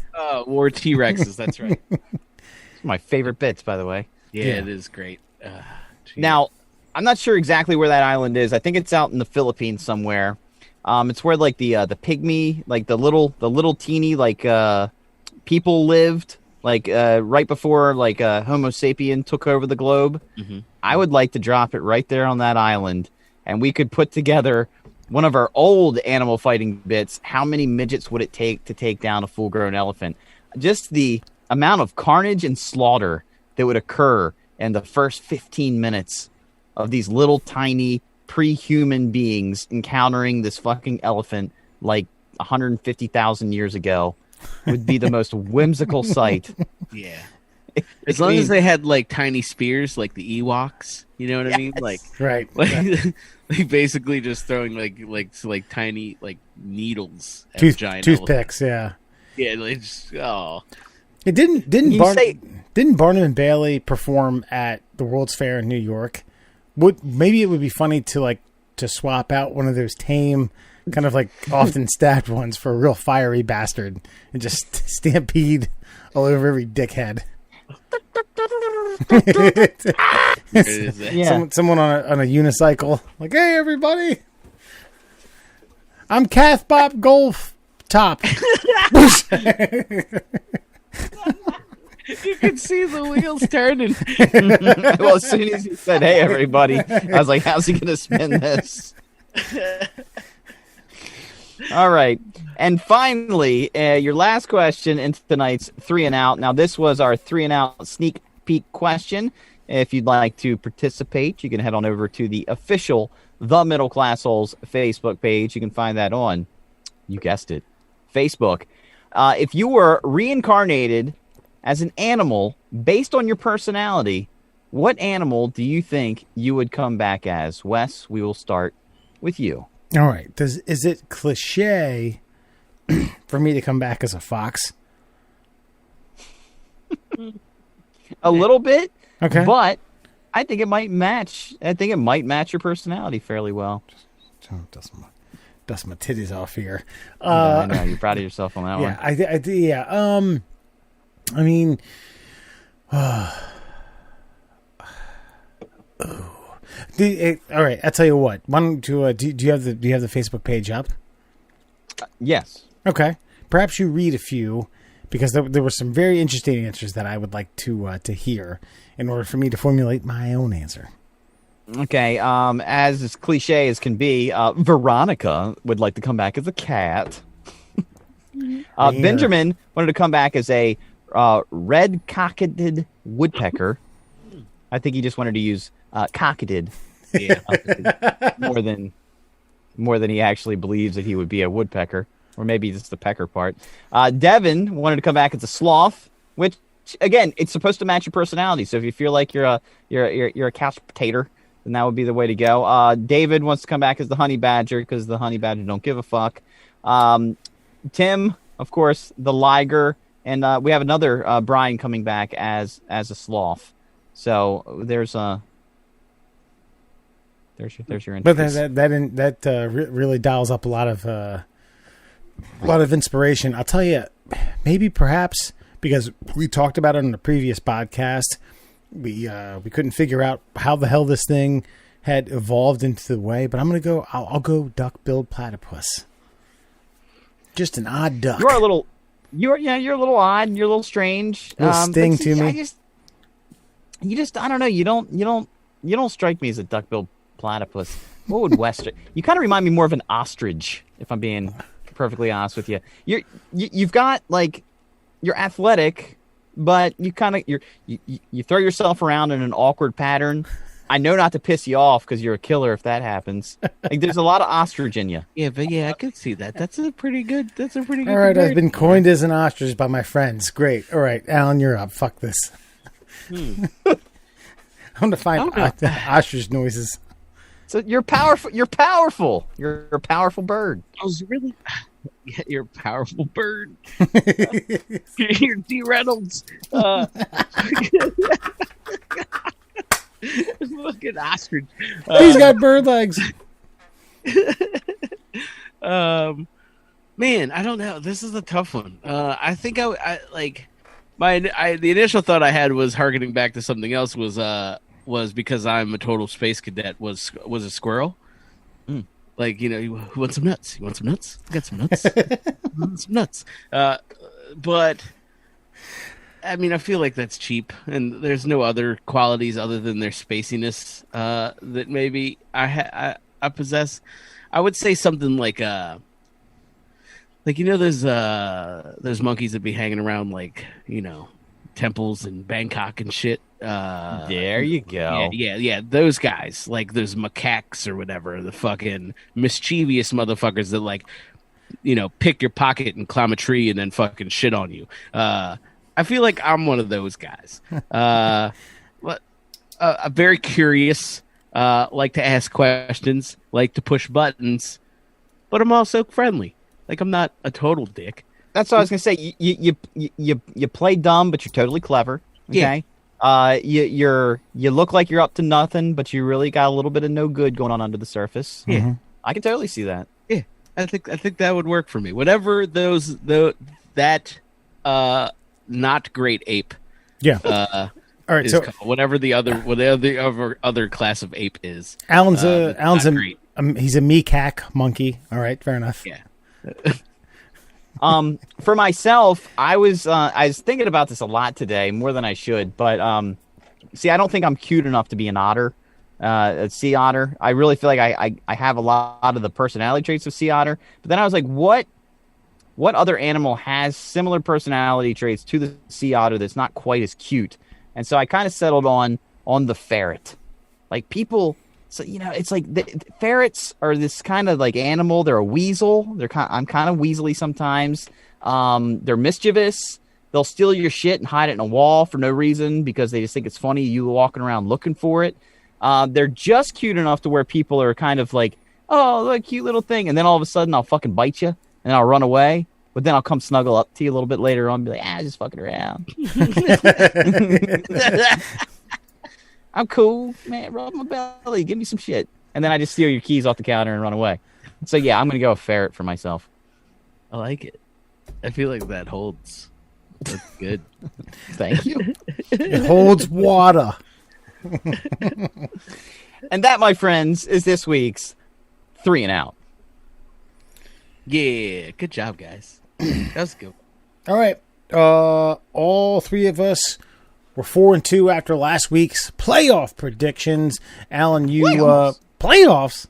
I feel like Did we all pick the same? Did Nope. I deviate on one? Nope. You deviated. You took the okay. So all of us lost the Seahawks game. Okay. Yep. You took the you took the Washington football team over the Tampa Bay Bucks, which didn't work out. But you also took the Browns. Me and Murr took the Steelers, and boy, that was a smoke show. I hope you bet the under or the over on that one. So we're all 4-2. Going into this week, since there's 4 games, and to avoid everyone going chalk, what I'm going to do is I'm going to implement. We're going to carry on the tallies. Pause. What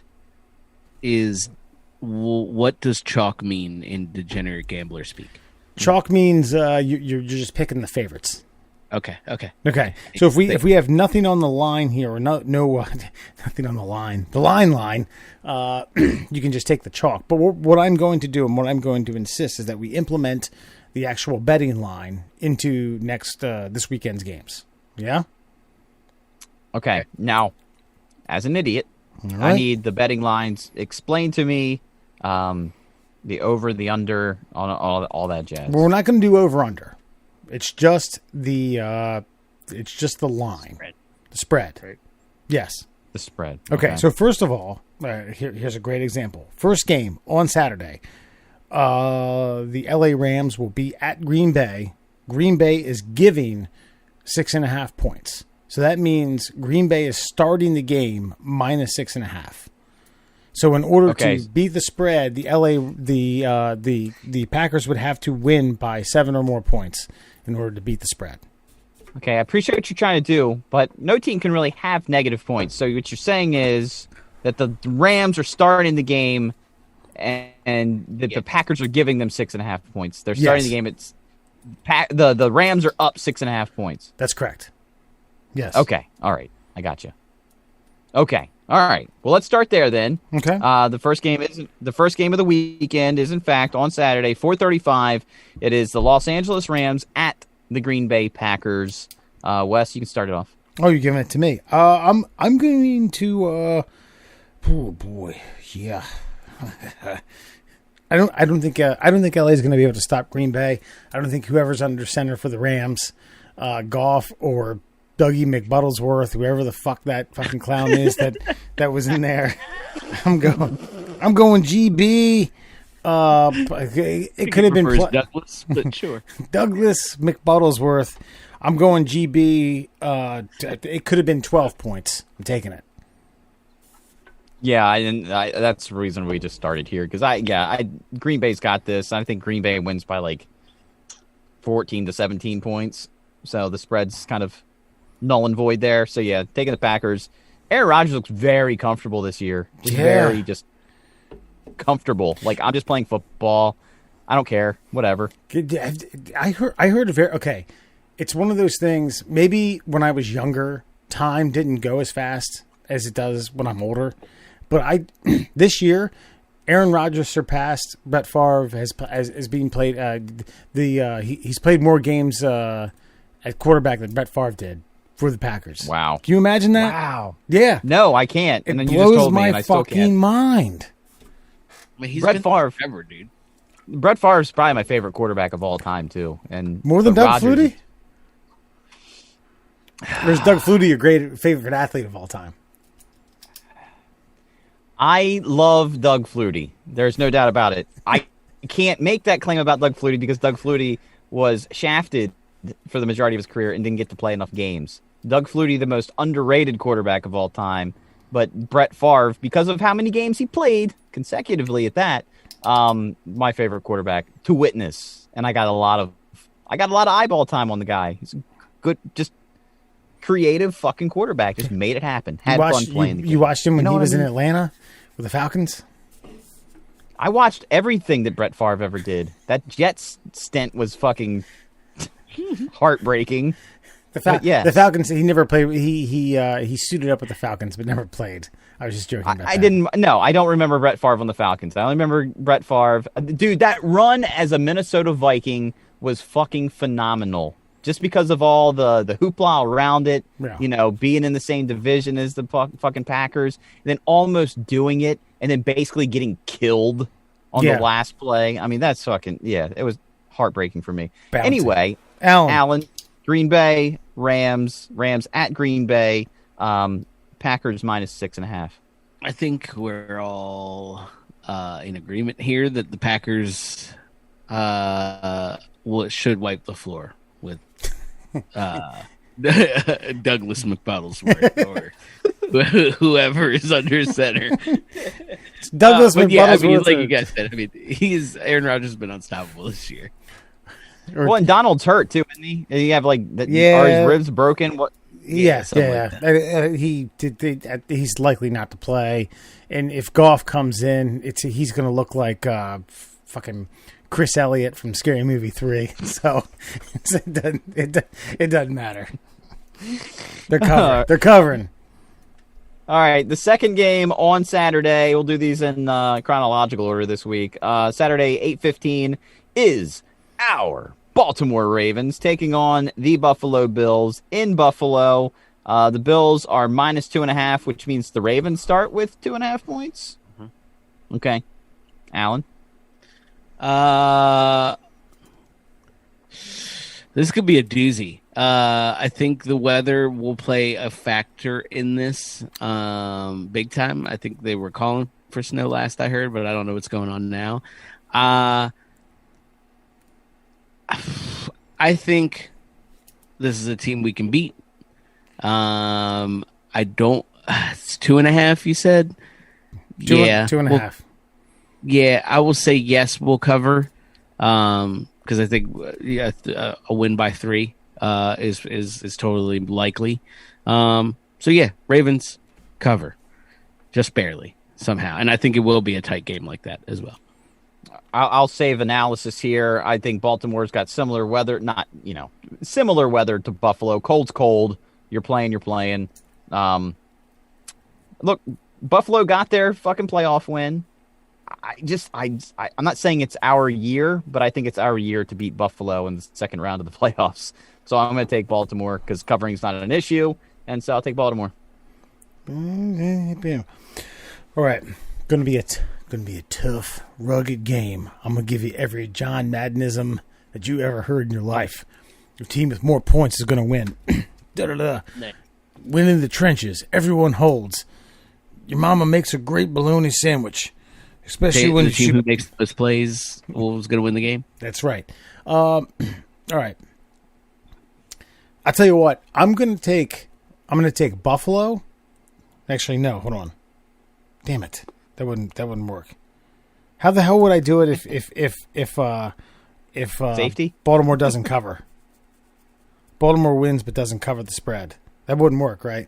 They have to win. You could. Not necessarily. I mean, they could win by 1. Yeah, there's field goals that come into play.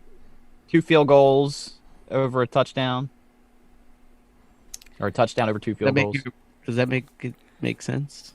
Yeah, but if it's -2.5, if they win, they cover. The only way they win is if Buffalo wins by 2 points or less.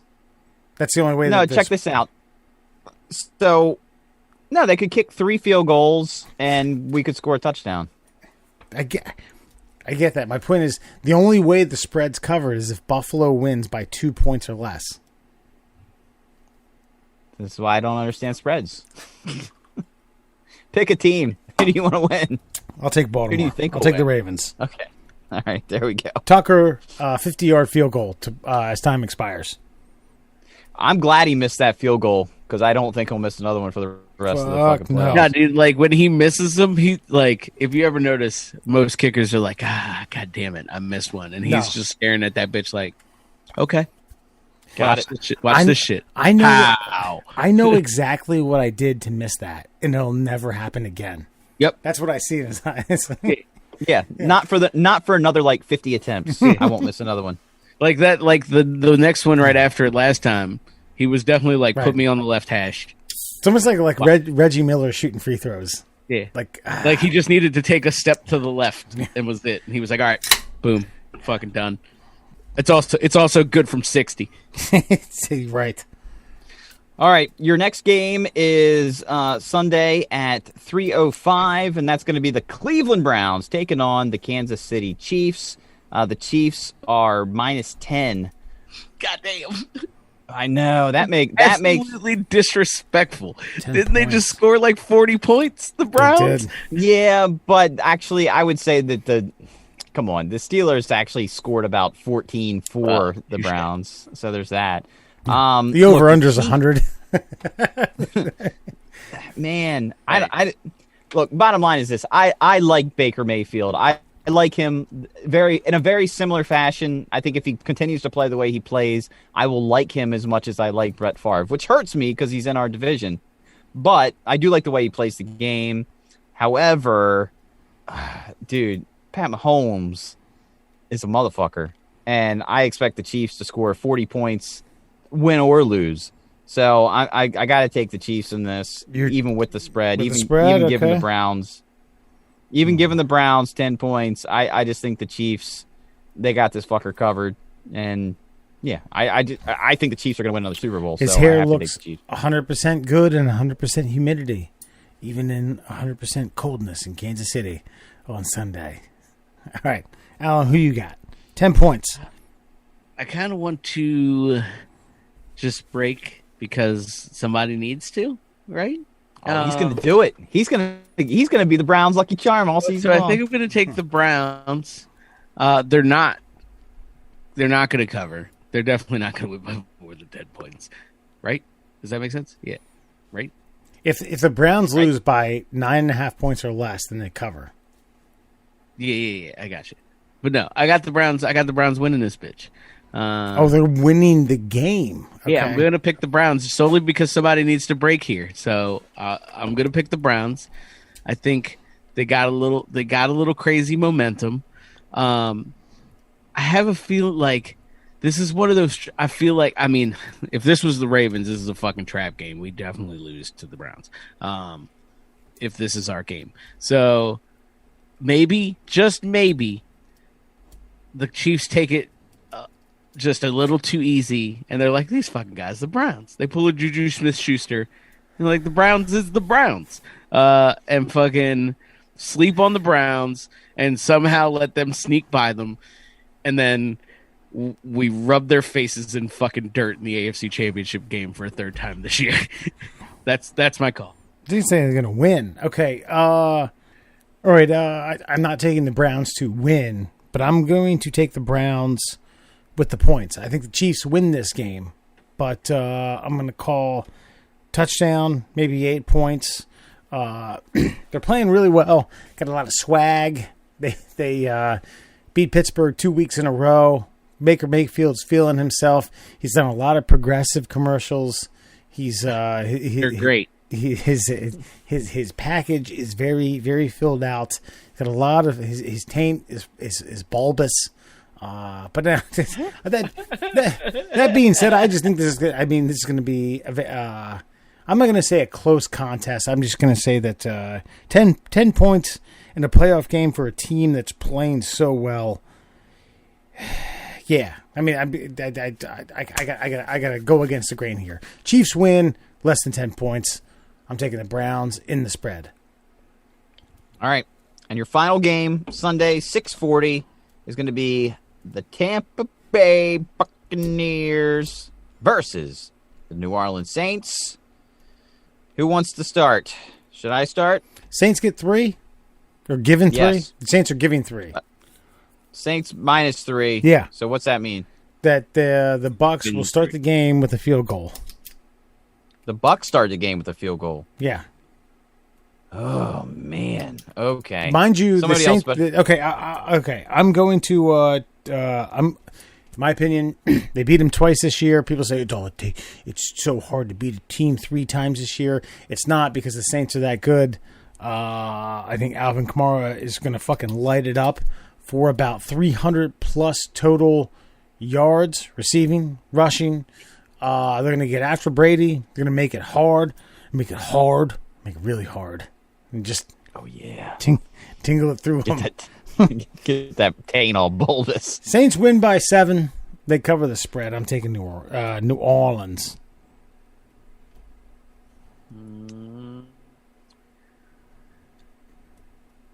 I'm gonna take Tom Brady. Yeah. I'm gonna take the Bucks. I'm gonna take the Bucks on this one. Are they winning the game, or are they just covering the spread? They're winning the game. Yeah, they're winning the game. Just there's something about that old fucking war horse in the playoffs, isn't there? It's just crazy, and there's not taking anything away from Drew Brees either. But they are fucking really good, but they're just something struck me odd about them last week. Like, I mean, did they start kind of slow before they really got into it? I don't know. There was something about them that just kind of caused me concern. I was like, I don't know. And I feel like this is one of those games where, the old Tommy boy just fucking pulls it out of the hat. He's got the experience. TB12. He makes the clutch throws. He's got some of that supporting cast around him. That he's got Gronk. He's got some familiarity. This is where my man thrives. We've seen it. The farter Antonio Brown. That now these two clowns are connecting. Yeah. And let's not forget, that guy's really good at that. Yeah. People kind of forgot about him because he went fucking crazy, but he's like really good at what they pay him to do. Farting in doctors' faces? Oh, you mean catching receptions? Yeah, I got you. Yes, both of them. Bucks. Taking the Bucks. Damn. Okay. Yeah. I see. I will again, because I don't understand the spread. I thought it was the other way. If it was, if the spread was the other way, I was going to take the Saints to cover, but then take the Bucks to win. But since the Bucks are getting 3 points already, I'm taking the Bucks to cover and win. So no matter what, dude. I just feel like there's certain athletes where when they hit the clutch, like it's like they're a fucking computer. Like Tom Brady, playoff mode activated. Kind of like when Tiger Woods golf was out, and you had you had regular Tiger Woods, and then you had Sunday Tiger. Sunday Tiger. You've got playoff Brady. Yeah, this is playoff Brady. Like, he's automatically better because it's a clutch situation. And dude, we are so lucky to live in the era of sports that we've all witnessed. Like, I know that as time progresses, there may be, after we're dead and gone, there may be players that will be considered the greatest of all time. But we have been lucky enough in our era to witness the greatest players of all time, where sports nutrition, athleticism are at its utter peak from the infancy of the sport progressed to now. And so, we're watching that in Tom Brady. And you know what? The old warhorse thing, I didn't even think about that, Alan. Like, even fucking Peyton Manning with no neck, all his fucking discs fused together, and some weird concoction of just a rigid pole. Fucking through a dildo under football pads. Through a dildo. A rigid purple dildo jammed into his neck, and a few fucking German fucking embryonic stem cells. Hey, listen, Peyton, we're gonna have to do some sort of odd operation to you. We got a grimace dick. We're gonna put it. We're gonna fuse it right in your back. It looked like a statue on top of working legs when he dropped back. And what did Tom Brady do when he got called out for Deflategate and Roger Goodell talked shit? He went and he won a Super Bowl. That's right. He kind of got pushed, sort of, kind of out of fucking the place that he made a fucking sports mecca in New England. He got put. I mean, I'm not saying he got specifically pushed out of the Patriots, but he definitely didn't want to be there anymore for some unknown specific reason. And now he's on another team, and he's got a chip on his shoulder And that's not the guy you want to chip on his shoulder. Tom Brady, not the Buccaneers Okay. winning. Tom Brady wins. Do we want to do a side bet on? And it doesn't have to be necessarily money or anything of that nature. Just a man-to-man bet. I say Drew Brees outplays him. What's the definition of outplays? Well, we can dissect the statistics and we can figure that out post. You know what? Brady's statistics are better than Drew's. But see, to me, that kind of breaking down, which is why I've never been a stats guy, like that stuff's negligible. And hear me out here, Wesley. Doug Flutie being one of my favorite quarterbacks of all time, like doesn't have great stats in the grand scheme of things. But if you needed to activate somebody from the fucking quarterback pod, that's one of your guys.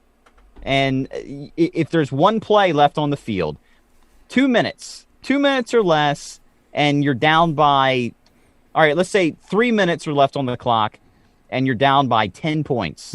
What quarterback that's ever played do you want in there? He could have thrown no passes in the game.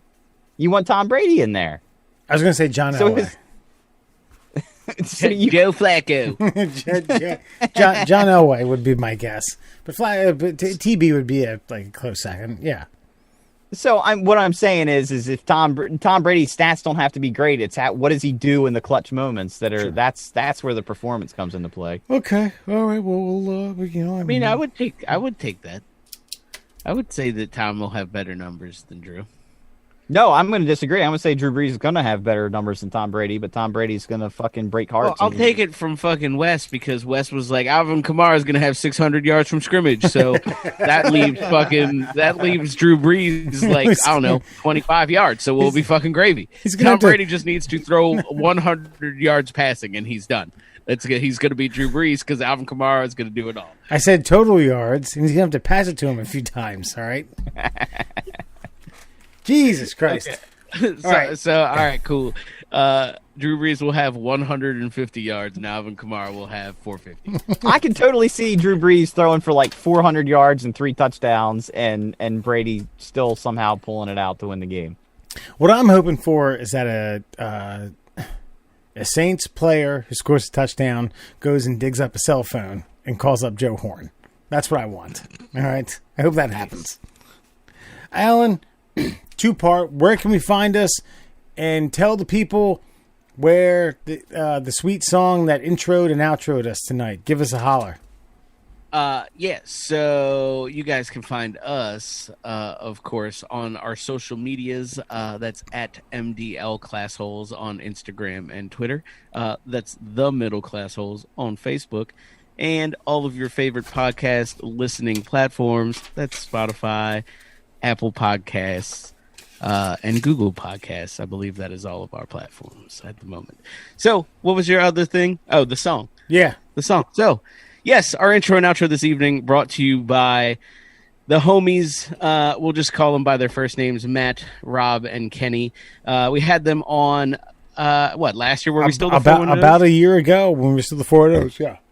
Yeah, about a year ago, these gentlemen have created multiple hip-hop gems for the city of Baltimore to support the Ravens through their playoff push.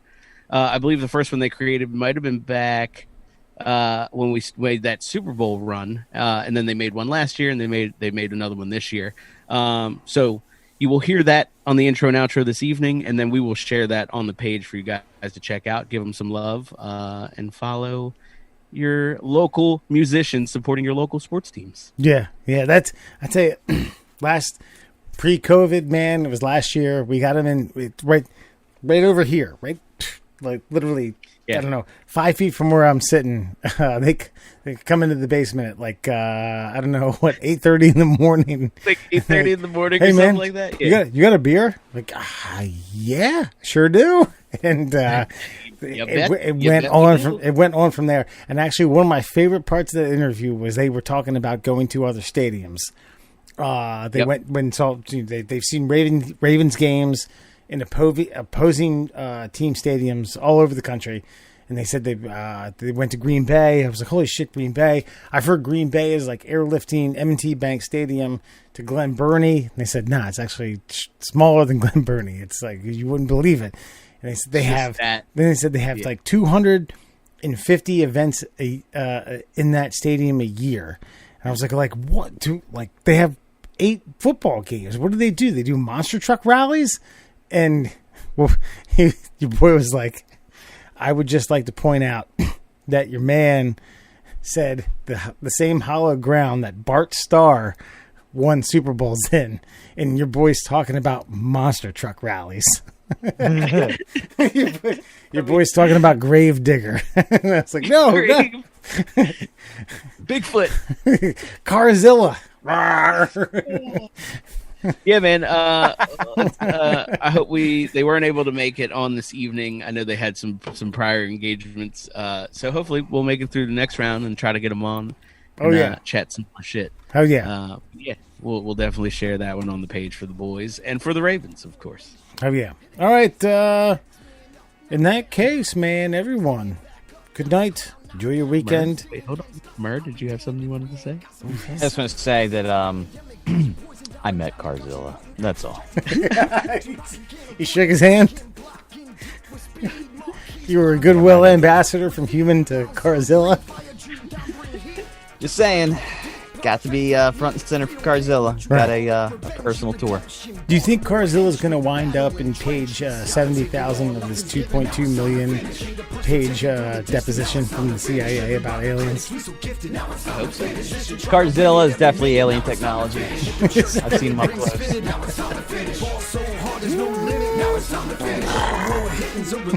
That sounds like me when I'm eating. Good night, everyone. One purpose, one win, one team, one ring. Too hungry, too strong, too fast, too long, too smart, too hot, when too tough, you're too soft. Put the purple and black ink in the record book. 8 perfected the recipe, let them cook. It's a new era, we never scared, never shook. Look at the sacrifice, the blood, tears, and the sweat it took. These running numbers make you stutter. Zeus dropping thunder, Tucker at the buzzer. Records a bone crusher, send your best out wide. Marlo got it covered, watch him punch it, let's recover. There he goes, he took another. Monstars up front, got that blockade. You're not safe, man, you can't escape and got way. Jets like a shockwave, racing for the goal line. 8-9's a gold mine, lace up, it's showtime. Gotta take it all, nothing's given, now it's time to finish. Need to push the ticket, go the distance, now it's time to finish. Driven by the critics, we so gifted, now it's time to finish. Mission trying to win it every minute, now it's time to finish. Get them shirts printed, rings fitted, now it's time to finish. Ball so hard, there's no limit, now it's time to finish. Baltimore hitting's a religion, now it's time to finish. We on a mission, mind your damn business, now it's time to finish. We're gonna out physical them, out hustle them, because we want them more than they do. At the end of the day, it's a game of emotion, man. Good field. Score! Let your emotions roll. Let that take control of you, man. Offense conquers, defense hunt. I like that. Y'all want it top? We this close, man. We this close to getting what we want. Take advantage of the opportunity, man. You only get so much.